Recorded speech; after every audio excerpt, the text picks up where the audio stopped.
وہ زندگی جس میں بالکل ہی کوئی دشمن نہیں ہے، یہ بھی کوئی زندگی ہے؟ اس کا مطلب ہے تیرے کلیجے نے چیلنج نہیں کیا کسی کو۔ اور اگر وہ زندگی جس میں ہر بوئے تو ہوتے ہی دشمن ہے بھی میرے خیال میں ڈنگر زندگی ہے، یہ اندر بھی کوئی فائدہ نہیں ہے۔ ہر جگہ ہی تو عجیب تیری شخصیت ہے کہ لوگ تجھ سے چڑ کھا جاتے ہیں۔ زندگی وہ ہے جہاں دشمنیاں بھی ہوتی ہیں، دوست بھی ہوتی ہیں، اور اینڈ میں دشمن بھی۔ وَرَأَيْتَ النَّاسَ يَدْخُلُونَ فِي دِينِ اللَّهِ أَفْوَاجًا، تیری فوج کا حصہ بنتا ہے دشمن بھی۔ زندگی وہ ہوتی ہے کہ جہاں تیری جیت کے اوپر بھی تیرا دشمن کہے یار کیا اس پٹھے کا بندہ تھا جیتنا یہاں پر۔ اور زندگی وہ ہوتی ہے جس میں دشمن تجھے ہرانے کے بعد بھی کہے بندے کو تو میں نے گرا دیا ہے لیکن جیت وہی ڈیزرو کرتا تھا، پٹھا وہی مضبوط تھا۔ اتنا کہتے ہیں اپنے دشمنوں کو اتنا ہارڈ ٹائم دے کہ ان کی کلیجوں سے چیخ نکل جائے کہ ہم نے واقعی کوئی شیر یا شیر سے ہارے ہیں یا شیر کو ہرایا ہے۔ دونوں حالت کے اندر شیر کی تعظیم ہوتی ہے، بندے کی تعظیم نہیں ہوتی، کیونکہ اس کی ہار بھی سمبولک ہوتی ہے، اس کی جیت بھی سمبولک ہوتی ہے۔ مثال گیدڑ کی نہیں شیر کی دی جاتی ہے،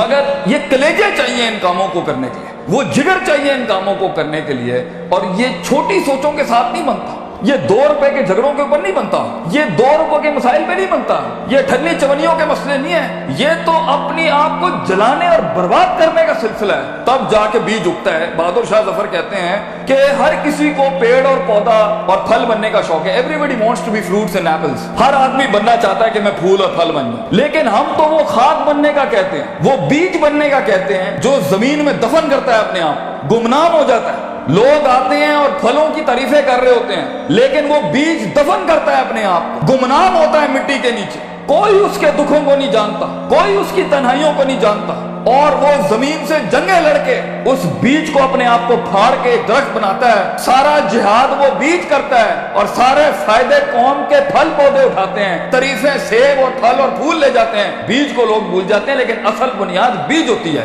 بیج بننا اس امت کا بیٹا، اس قوم کے اپنی ویژن کا، اپنی کمپنی کا، اپنے خاندانوں کا بیج بننا کہ تمہاری بنیادوں کے اوپر نسلیں جمع ہوں، نسلیں کھڑی ہوں، پھل پھول لگیں تمہیں، اور انہی درختوں کو پھل لگتا ہے جن میں عاجزی ہوتی ہے، جو جھکے ہوئے ہوتے ہیں، جو ہمبل ہوتے ہیں، جو اپنی نفس سے آزاد ہو کے قوم کے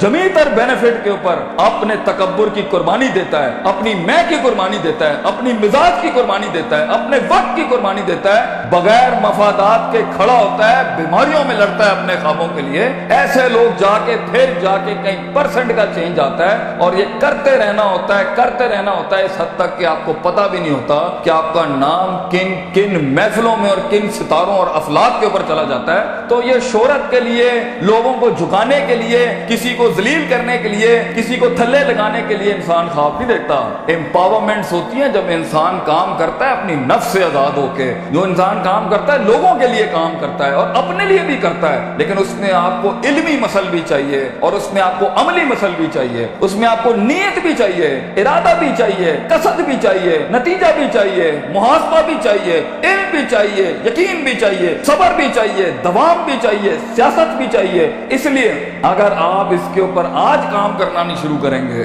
کوئی مسئلہ نہیں ہے، 20-15 سالوں کے بعد جہاں بھی زندگی کھڑی ہوگی نا وہ فیصلہ آپ کا ہوگا۔ جو بھی انسان کچھ ہے نا اللہ پر بلیم نہیں کرنا۔ ظہر الفساد فی البر والبحر بما کسبت ایدی الناس، انسان کی زندگی جہاں بھی کھڑی ہے وہ اس کا کیا ہے، کئی سنی بات میں کوئی غلطی ہوگی تو ساری میری تھی، کوئی حق اگر ہم نے قوم کے لیے بیان کیا وہ قوم کا تھا۔ اللہ تعالیٰ آپ کو ایک مایہ ناز زندگی عطا فرمائے، ایک کامیاب لیڈر بنائے۔